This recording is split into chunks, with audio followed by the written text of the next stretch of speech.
Hermanos queridos, cerremos nuestros ojos también un momentito ahora, porque vamos a escuchar la palabra del Señor. Y para mí es lo más sagrado del mundo.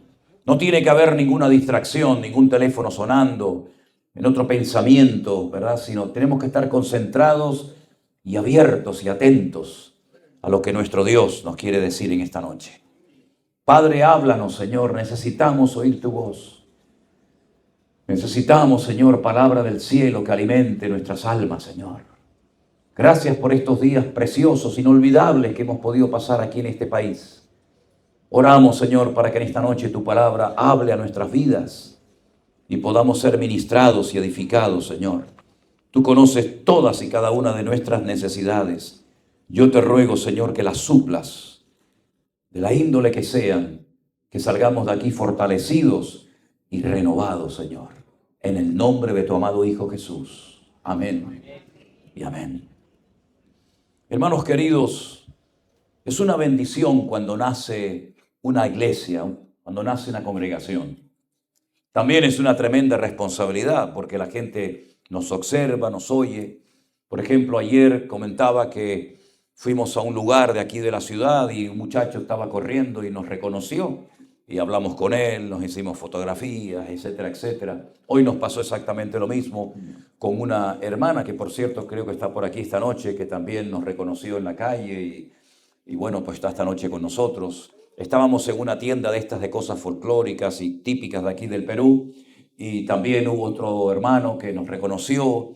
Es decir, que nuestra vida no es una vida hermética. La gente nos conoce, tú tienes amigos, familiares, vecinos, parientes que te conocen y saben que vienes a una iglesia, que eres cristiano, etcétera, etcétera.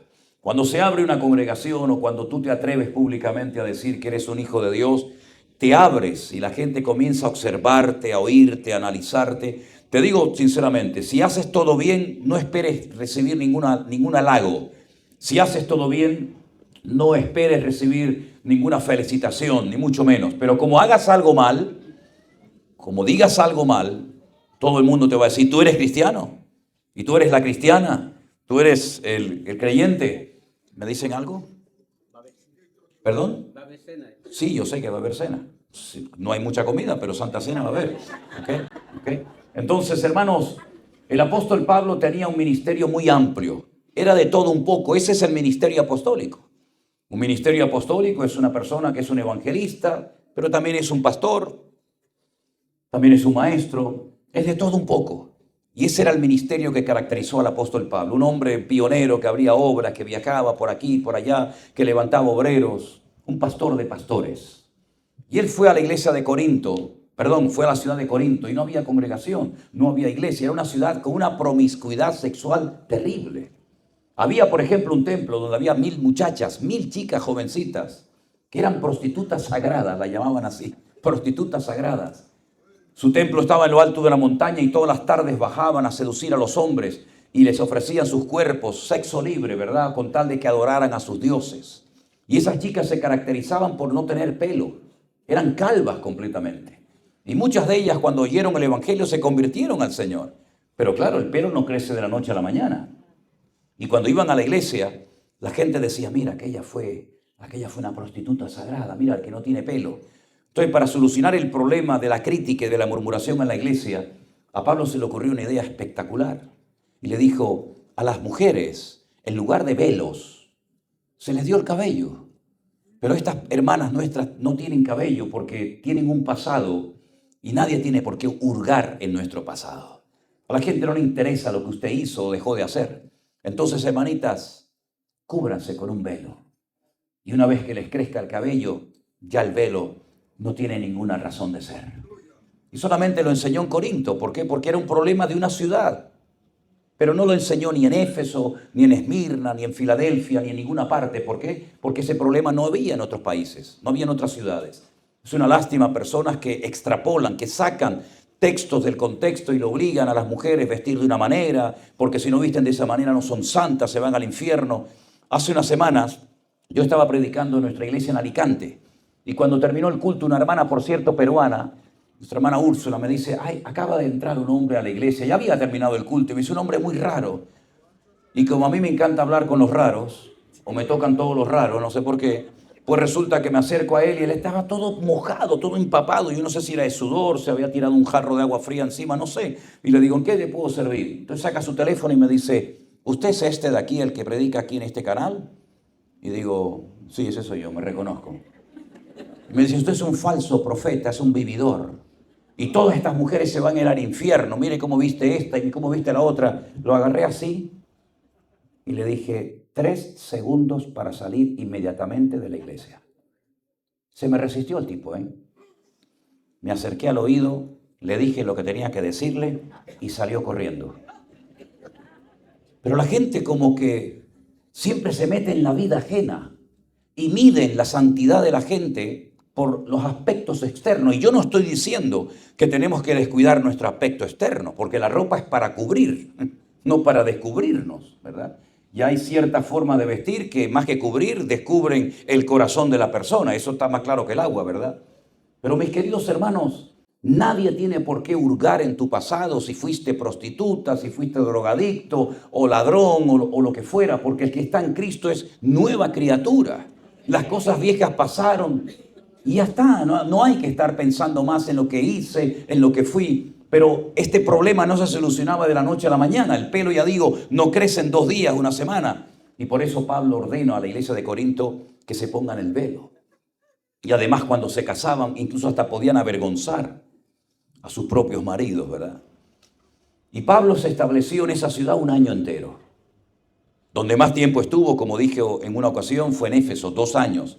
Pero en Corinto se afincó 1 año. No era generalmente habitual que Pablo pasara tanto tiempo al frente de una congregación. Después la pastorearon otros pastores, ¿verdad? Pero lo interesante de esta congregación es que nació en medio de un ambiente terrible de inmoralidad, de idolatría. Era un desastre la ciudad, hermanos.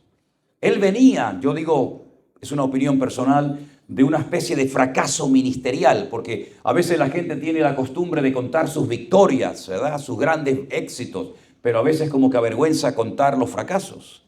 Y Pablo reconoce que en Atenas fracasó, porque él empleó un sistema de impresionar a la gente con su gran sapiencia y sabiduría y no le funcionó. Fue el único lugar del ministerio donde estuvo Pablo donde no fundó una congregación. Por eso cuando él desciende a Corinto, él dice, cuando yo estuve entre vosotros con temor y temblor, pues no usé de sabiduría humana para que vuestra fe no esté fundada en la sabiduría de los hombres, sino en el poder de Dios. Y entonces les predicaba de la resurrección, les predicaba de la crucifixión, y ahí sí logró establecer una congregación, ¿verdad? Pero él al año se va de la iglesia y deja a otro pastor. Y comienza a recibir informes tan feos de la iglesia. Había una familia que era la familia de Cloé, que comienzan a decirle a Pablo, Pablo, la iglesia tan bonita que tú empezaste aquí en Corinto se ha ido echando a perder, se ha deteriorado de una forma terrible. Mira, cuando tú te fuiste, algunos hermanos se habían apegado a ti de tal manera que ya no quieren ir a la iglesia porque ahora viene un pastor que se llama Apolos y la gente dice, a mí me gustaba más Pablo. Y otros dicen, no, para nada, a mí me gusta mucho más este nuevo pastor, el de antes no era tan bueno. Y después comenzaron a hacerse grupos dentro de la iglesia. Qué horrible cuando una iglesia internamente está dividida. ¿Ustedes creen que le hizo mucha gracia o que le alegró el corazón a Pablo el saber que había partidarios de él y no de otro pastor? En absoluto. Él dijo, por ejemplo, en el capítulo 1 de Primera de Corintios, gracias doy a mi Dios siempre por vosotros.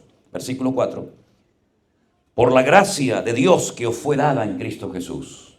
Porque en todas las cosas fuisteis enriquecidos en Él, en toda palabra y en toda ciencia o conocimiento. Así como el testimonio acerca de Cristo ha sido confirmado en vosotros. De tal manera, escuchen esto, que nada os falta en ningún don. Nada os falta en ningún don. Si había una iglesia que sabía cómo se movían y se manifestaban los dones del Espíritu Santo, era la iglesia de Corinto. Pablo habla en Corintios de 9 dones del Espíritu, pero no son todos, ¿eh? Hay otra lista en Romanos capítulo 12 de otros dones, y Pablo dice que ustedes como congregación, dice que han sido enriquecidos de tal manera que nada os falta en ningún don. Y los felicita a los hermanos de Corinto, esperando la manifestación de nuestro Señor Jesucristo. Es decir, en el capítulo 1 Pablo los felicita, Pablo les dice, muy bien hermanos, en cuanto al tema de las manifestaciones del Espíritu Santo de Dios y de los dones, han sacado muy buena nota. Pero paso la página y vamos al capítulo 3. Y a esa misma iglesia, a esos mismos hermanos les dice: de manera que yo, hermanos, no pude hablaros como a espirituales, sino como a carnales, como a niños en Cristo. ¿Cómo puede ser esto? Capítulo 1 los felicita porque nada os falta en ningún don. Capítulo 3, no sois espirituales, sois carnales. Os di a beber leche y no vianda porque aún no erais capaces, ni sois capaces todavía, porque aún sois carnales, pues habiendo entre vosotros, escuche, celos, contiendas y disensiones, ¿no sois carnales y andáis como los hombres? Es increíble. Porque unos dicen, yo ciertamente soy de Pablo, y el otro, yo soy de Apolos. ¿No sois carnales? ¿Qué es Pablo? ¿Qué es Apolos? Servidores por medio de los cuales habéis creído, y eso según lo que a cada uno concedió el Señor. Y Pablo habla de que él fue utilizado para poner el fundamento de la iglesia, como perito arquitecto. Y luego vino Apolos y comenzó a trabajar en la iglesia. Dice, pero en definitiva, el crecimiento no lo dio ni él ni yo, sino el crecimiento lo dio el Señor. Es decir, que estos hermanos que aparentemente eran tan espirituales, al final eran los más carnales de todos. ¿No les ha llamado a ustedes en alguna ocasión la atención de ver gente que parece muy espiritual y muy santa, y después sus vidas personales y privadas son un desastre? ¿Les ha pasado alguna vez aquí en Perú a ustedes? ¿O ustedes aquí en Perú están en otro nivel espiritual diferente al nuestro en Europa? ¿Verdad? Gente que parece tan santurrona, tan espiritual, que no rompen un plato, todo es, ¿verdad?, obediencia y orden, y después ves cómo están sus hijos, sus matrimonios, su vida privada. Son un auténtico desastre. Critican, murmuran, le deben dinero a todo el mundo. Y con el cuento de que son cristianos o siervos de Dios, ¿verdad? Pues viven vidas totalmente desordenadas. Los ves en el púlpito y son genios, son personas que dominan, que controlan a las audiencias y saben cómo entrar y cómo salir y cómo hacer reír y tocar las emociones del pueblo, pero luego cuando los estudias y los analizas son un desastre como personas. Eso es lo que le pasaba a los hermanos de la iglesia de Corinto. Les encantaba lo de hablar en lenguas y profetizar y los dones del Espíritu, pero luego como personas, el fruto del Espíritu, que es amor, gozo, paz, paciencia, benignidad, fe, mansedumbre, templanza, eso nada, eso lo suspendieron todos. ¿Y cómo es posible que personas que parecían tan espirituales a la hora de la verdad, Pablo dice, ustedes son unos niños, ustedes son unos carnales, llenos de celos? Aquí no hay eso, ¿verdad? Llenos de contiendas, de murmuraciones, yo soy de este, yo soy de aquel. Estáis peor que los gente del mundo. Ya no sois luz para nadie. Ya no estáis haciendo esa función de preservar la santidad de la ciudad o el orden. ¿Por qué? Porque habéis dejado de ser sal hace mucho tiempo. Y Pablo les escribe una carta, intenta aclararles, intenta reorientarles, intenta enseñarles que esa no es la forma correcta como tiene que vivir un cristiano. No es que estemos en contra de los dones del Espíritu. Nosotros creemos que todos los dones del Espíritu Santo, tanto los de 1 Corintios 12 como los de Romanos 12, todos están en pleno vigor. Dios no ha cambiado, Dios no ha menguado, ¿verdad? Pero eso es una cosa, y otra cosa es que usted crezca, que madure espiritualmente hablando. Y el Señor Jesucristo dijo en el Evangelio de Juan, por sus frutos, no por sus dones. No por la forma como tocan, o por la forma como cantan, o como predican, sino por la conducta, por el estilo de vida. El mundo conocerán y sabrán que sois mis discípulos.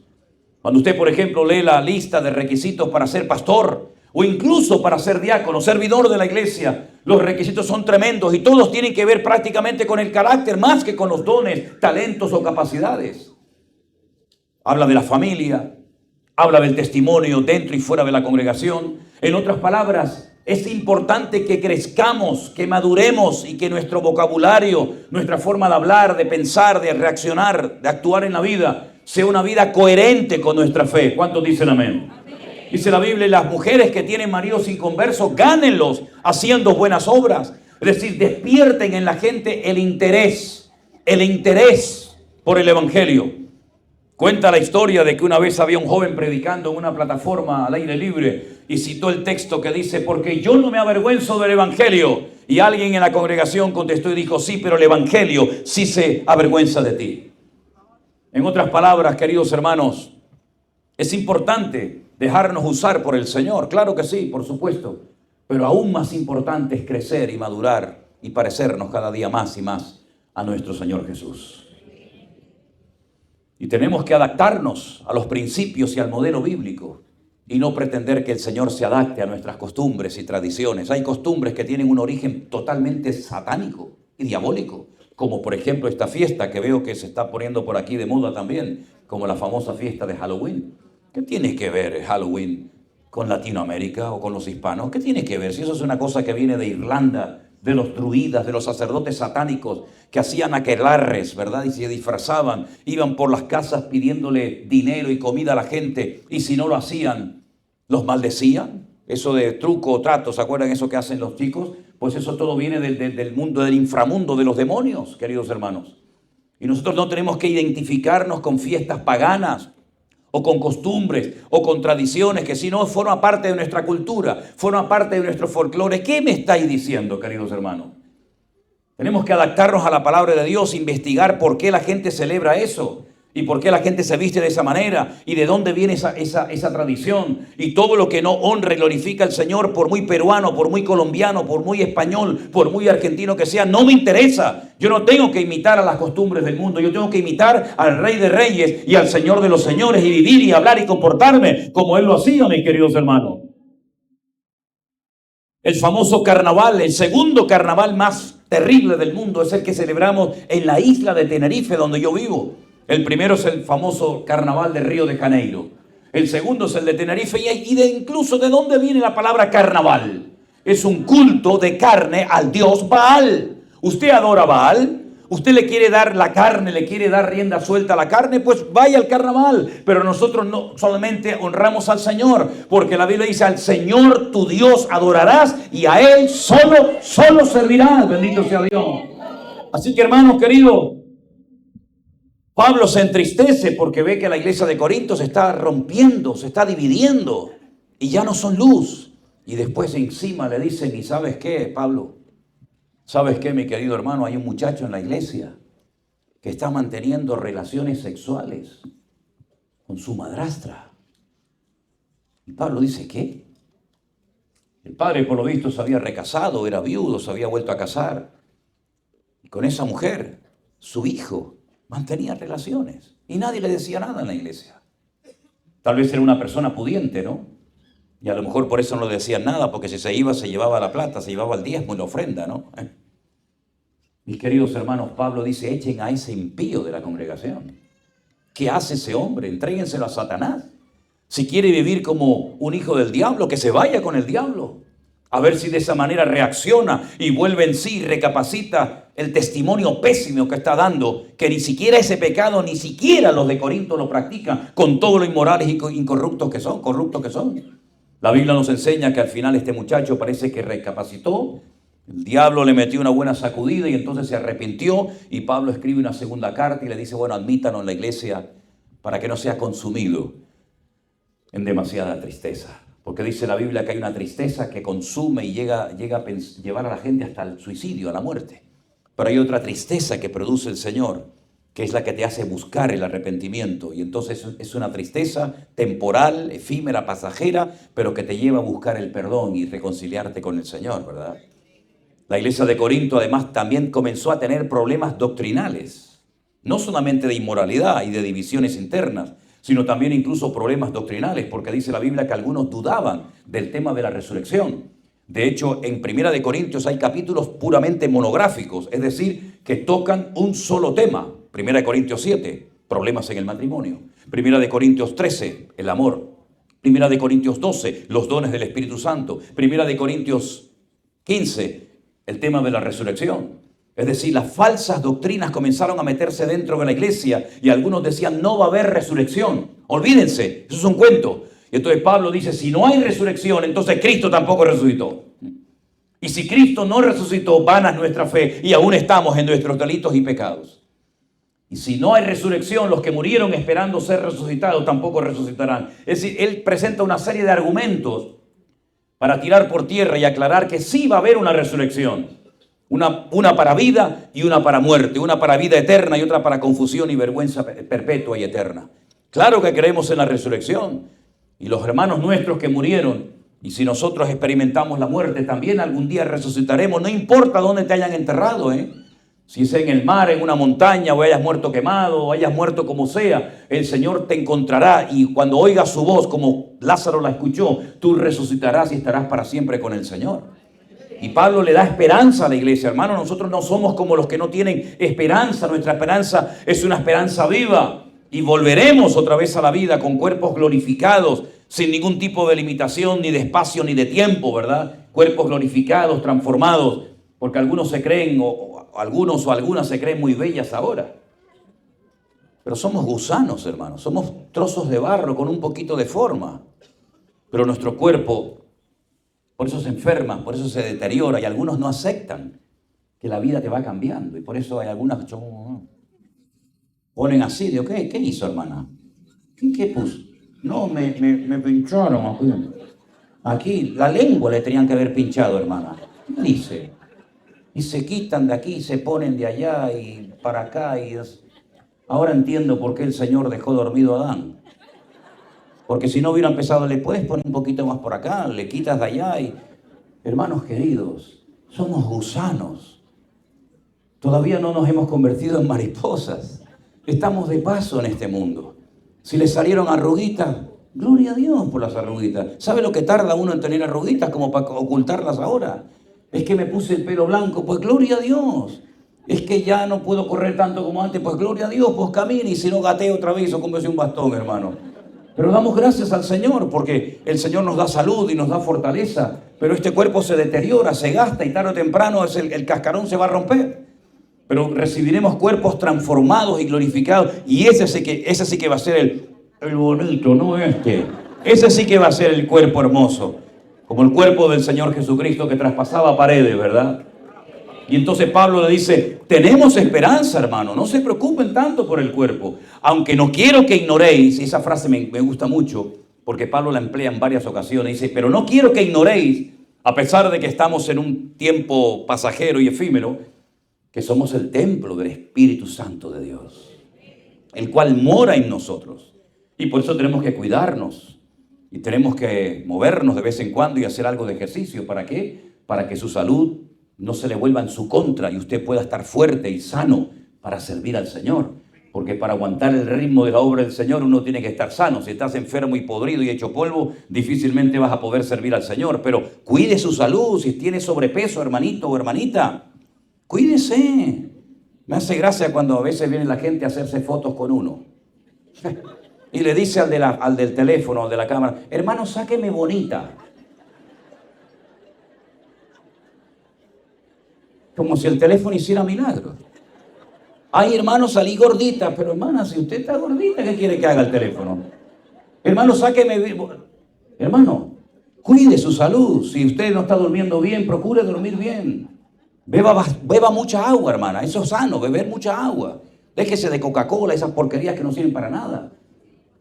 Cuide su salud, duerma, hermano. Haga algo de deporte, muévase.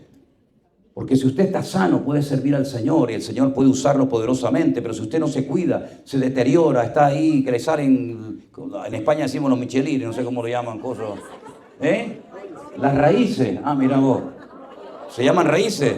Los rollitos. Los rolos, ¿viste? Los rolos. Algunos cuando van a la casa por la noche hacen, se desparraman todos, ¿no?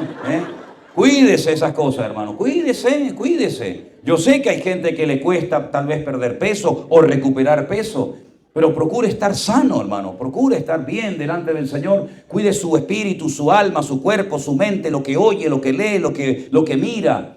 Y tiene que ser selectivo. Tenemos que aprender a decir, esto no me conviene. Miren, hermanos, ¿saben por qué yo, por ejemplo, y les confieso algo que nunca he dicho a nadie? Fíjate tú. Ustedes son chismosos, les gustan los chismes, ¿no? ¿Saben por qué yo quité de mi teléfono el TikTok?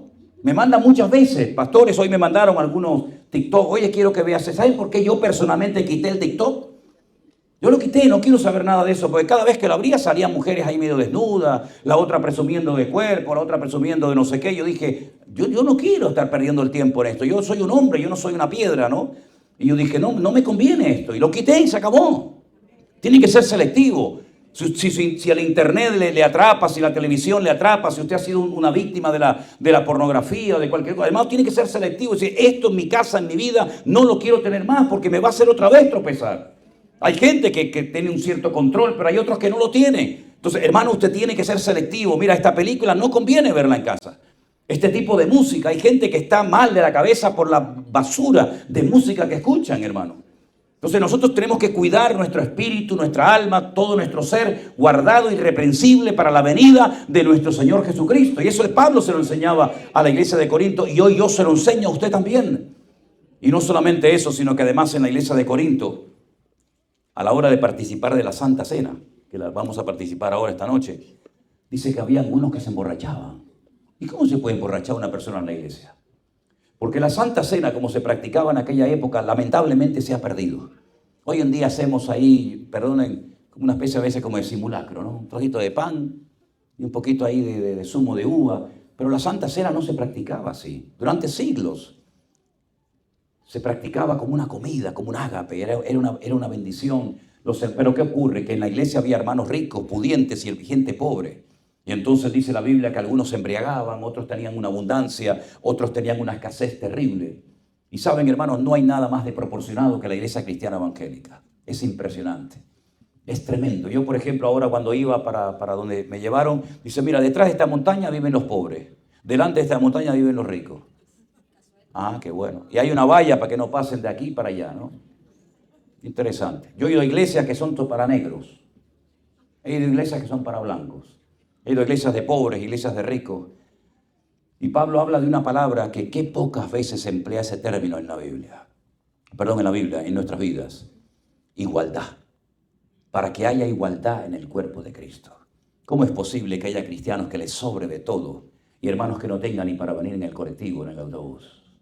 En la misma iglesia, ¿eh? ¿Cómo es posible que haya hermanos que naden en la abundancia y ya no sepan dónde meter tanto que han comprado?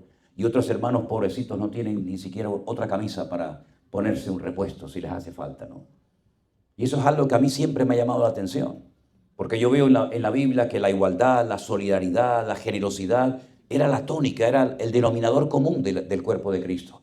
Por eso los comunistas intentaron imitar la vida cristiana normal y lógicamente fracasaron, porque pan sin Dios no sirve absolutamente para nada, ¿verdad?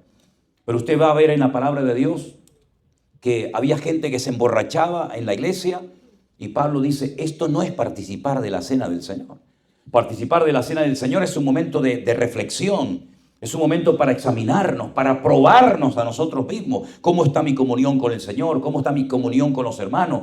Fíjense el tema de la cruz. La cruz tiene dos trozos de madera, uno vertical y uno horizontal. Eso es una lección para la iglesia. Hay una relación horizontal con mi hermano, con mi hermana. Dice la Biblia, si alguno dice que ama a Dios y aborrece al hermano, es un mentiroso. No lo creas. Yo tengo que tener una buena relación con mis hermanos. No le voy a caer bien a todo el mundo, evidentemente, eso es imposible. Ni Cristo le caía bien a todo el mundo. Pero lo que usted pueda hacer para obtener y mantener la paz, hágalo, hermano. Si tiene que llamar por teléfono a un hermano, hágalo. Si tiene que pedir perdón, pida perdón. Si tiene que humillarse, hágalo, porque el que se humilla será exaltado, más el que se exalta será humillado. Es decir, hay una relación horizontal que tiene que funcionar para que mi relación vertical también funcione, mi relación con el Señor. Y en la Santa Cena es bueno que nos preguntemos cómo estamos realmente delante del Señor. ¿Tengo algo contra alguien?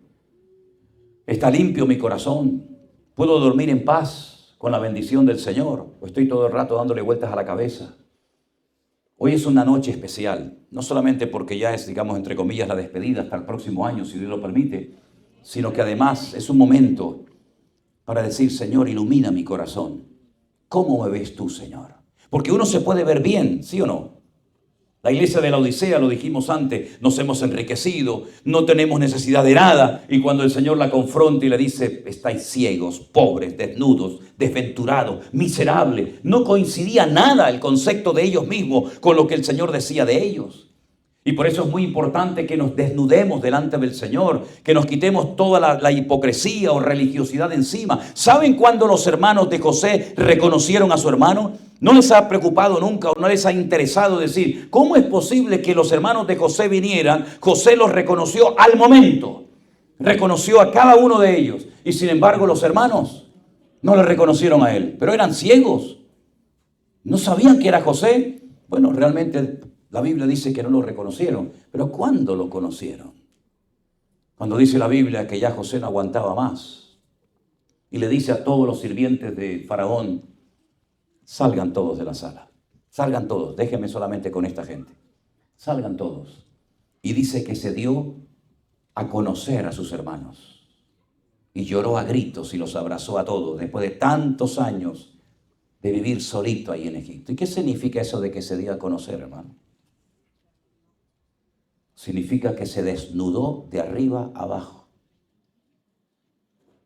Y cuando sus hermanos miraron que estaba circuncidado, dijeron, este es nuestro hermano José.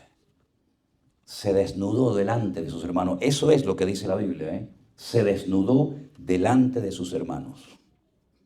Se dio a conocer. Muchas veces tenemos la tendencia de ocultar, ¿verdad?, ciertas y determinadas cosas. Pero cuando la transparencia y la sinceridad reine en la casa de Dios, el Señor va a traer restauración a las vidas de muchas personas. No podemos vivir de apariencias. Tenemos que vivir transparente delante de Dios y delante de nuestros hermanos. Y creo que esta noche es un momento especial para decirle y preguntarle al Señor que está aquí con nosotros. Amén, hermanos. Señor, si hay algo en mi vida, algo en mi matrimonio, algo en mí personalmente que no te agrada, y yo creo que te agrado, arráncalo definitivamente de mi vida. Una palabra, un pensamiento, un complejo, algo, Señor, que me está impidiendo mi desarrollo y mi crecimiento espiritual. Tal vez usted no ha perdonado a aquella persona que le hizo daño hace años. Capaz que ya está muerto, pero le marcó para toda la vida. Y usted ha quedado herido o herida con aquello que te hicieron, con aquello que esperabas y no lo recibiste. Y todo eso te ha frenado tu desarrollo y tu crecimiento espiritual. Tal vez saliste de una iglesia herida porque esperabas un trato y no lo recibiste.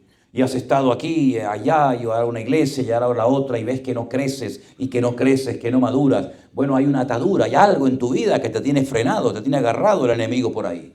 Y cada vez que tocamos ese tema, pierdes la paz, pierdes la estabilidad y el equilibrio. ¿Qué es shalom? ¿Qué es? ¿Simplemente paz? No, es equilibrio. Equilibrio.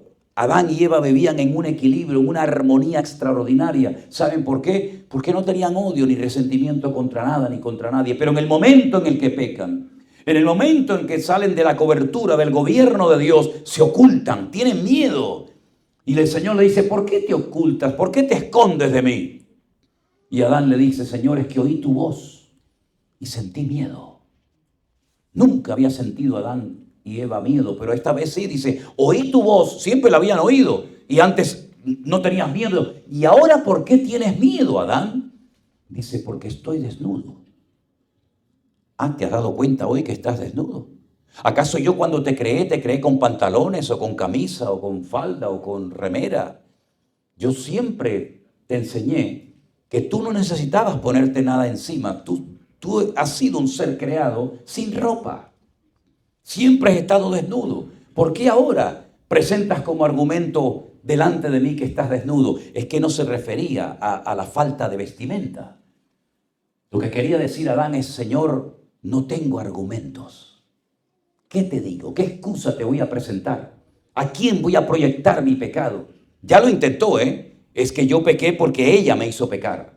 ¿Así? Y tú, Eva, ¿qué dices? No, es que la serpiente me hizo pecar. Es una actitud infantil que la cultivamos desde la más tierna infancia y la vamos perfeccionando con el paso del tiempo y resulta que nos ponemos con 30, 40, 50 o más años de la vida y siempre hay alguien que tiene la culpa de mi falta de madurez, de mi vida falta de crecimiento, o es el pastor, o es la iglesia, o es el gobierno, o es el diablo, o es Dios, y siempre hay alguien culpable menos tú.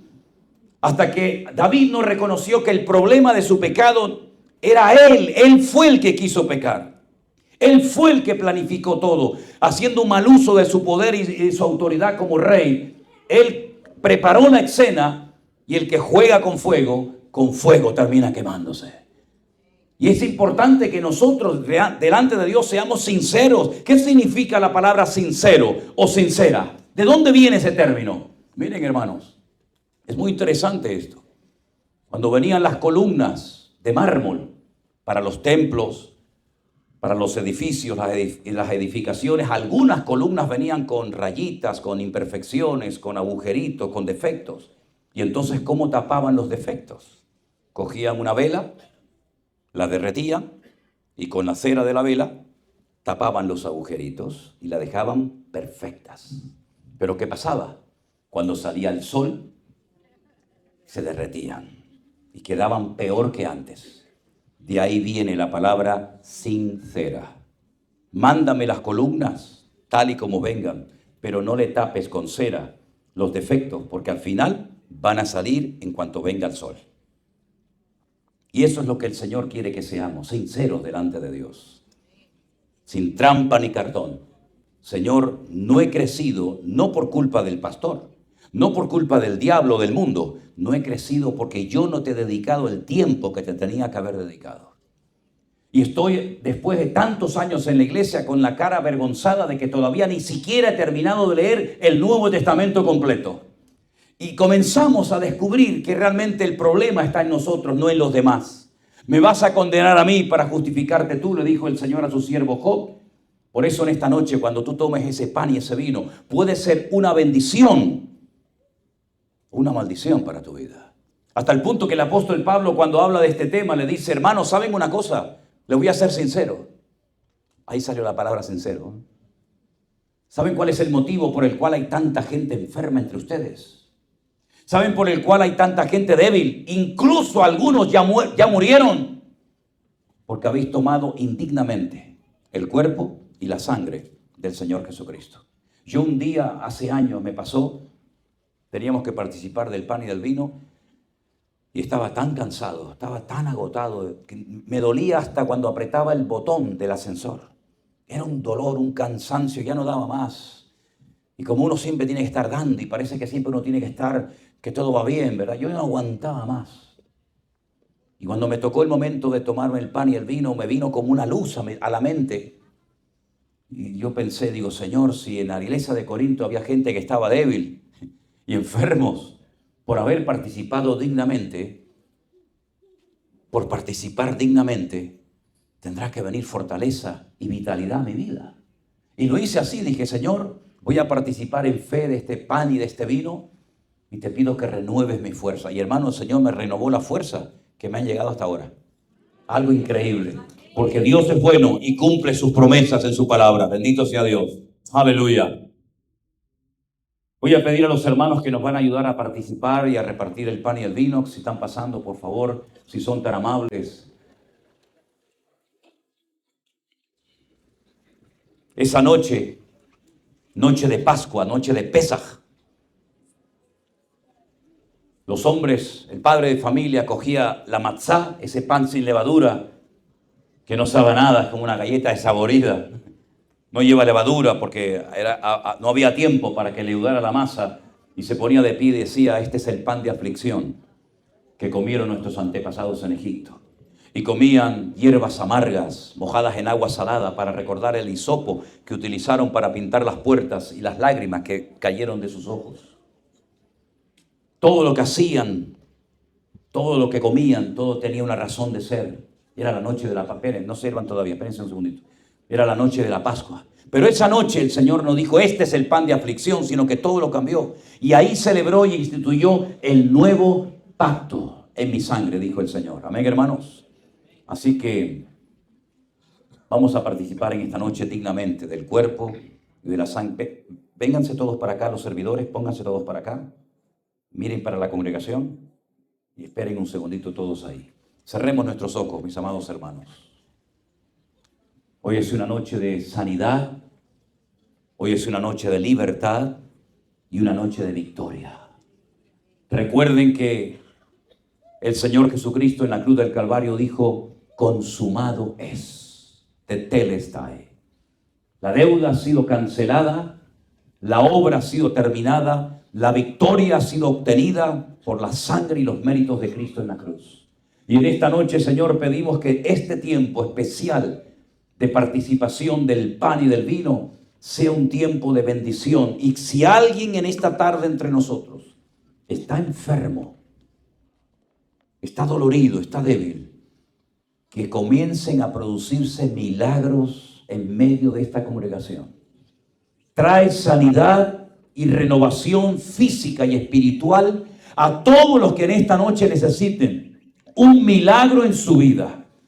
Que los que entraron sin fuerza salgan renovados completamente. Que los que entraron enfermos y doloridos salgan sanos por el poder de Dios.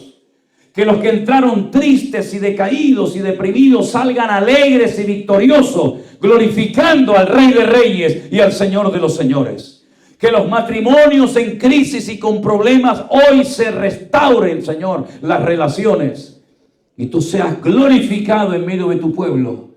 Y este pan y este vino traigan salud y victoria a nuestras vidas.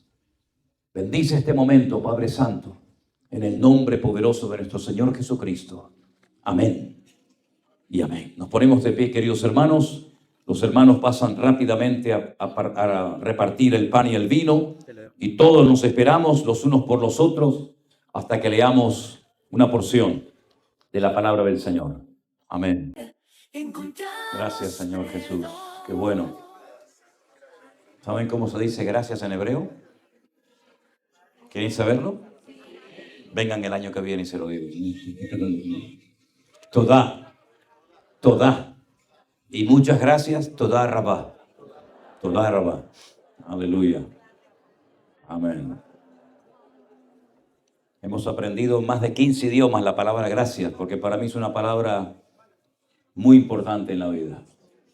El Señor le dio gracias al Padre diciendo gracias porque sé que siempre me oyes. Y el muerto salió fuera. Hay milagros que vienen cuando cambias tu forma de hablar. Hay milagros que vienen por la gratitud. Dando gracias al Señor, muchos cambios se producen en tu vida. No tienes ni que orar para que muchas cosas vengan a tu vida si tienes permanentemente un corazón agradecido. Dad siempre gracias al Señor por todo en el nombre del Señor Jesucristo. Alabando y glorificando al Señor en vuestros corazones con salmos, con cánticos y con himnos espirituales. Glorificando al Señor. No sé si ya están todos servidos. ¿A alguien le falta pan o le falta su copita? Pueden levantar la mano para que los sugieres rápidamente vayan. Allí hay algunas personas. Allí también hay una persona en el medio. Por aquí también hay algunas hermanas. Gloria al Señor. Mientras los hermanos están repartiendo, las instrucciones que el apóstol Pablo nos da a través de la carta a los Corintios sobre este tema son tremendos. Por ejemplo, dice: al anunciaros esto que sigue, no os alabo, porque ustedes no se reúnen para lo mejor, sino para lo peor. Más adelante dice: hermanos míos, cuando se reúnen para comer, espérense los unos a los otros. No menospreciéis las cosas del Señor, porque cualquiera que coma este pan y beba de la copa del Señor indignamente será culpado del cuerpo y de la sangre del Señor. Son tantas instrucciones, tantos consejos, ¿verdad? Para que hagamos todo como siempre enseñamos, decentemente y con orden. Delante de Dios y delante de los hombres, ¿verdad? Esa es la voluntad de Dios, el orden en todo, porque nuestro Dios es un Dios de orden. ¿Cuántos dicen amén? Muy bien, hermanos, dice la palabra así: yo recibí del Señor lo que también les he enseñado. Que el Señor Jesús, la noche que fue entregado, tomó pan y dijo: tomad y comed, esto es mi cuerpo, que por vosotros es partido. Haced esto en memoria de mí. Participamos juntos del pan, queridos hermanos, en esta noche.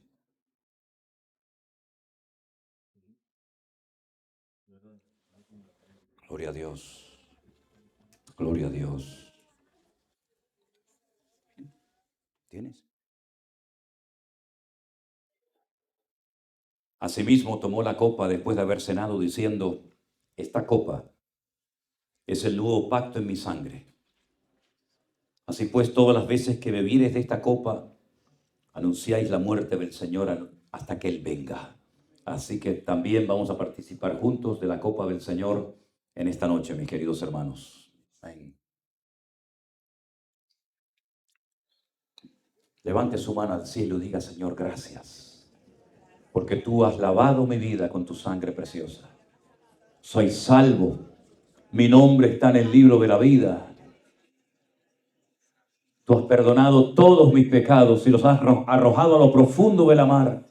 Y por eso en esta noche te alabo y te glorifico diciendo: gracias. Ahora quiero que hagas algo que es tan bíblico como cualquier otra cosa. Saluda a tu hermano, bendice a tu hermano y dile: hermano querido, Dios te bendiga. Saluda a tus hermanos. Si no los conoces, preséntate y bendice a todos los hermanos que usted en esta noche pueda bendecir. Abrazándolo, diciéndole: hermano, sea bendecido. Salga de su banca, salga de su silla. Saluda a su hermano en esta noche en el nombre del Señor. Y dígale: hermano, qué bendición conocerte, qué bendición que estés con nosotros en esta noche. Aleluya, aleluya. ¿Ya saludó a su hermano? Aleluya. Decimos: gracias, Señor, por ser nuestro Dios. Él se merece un fuerte aplauso. Aleluya.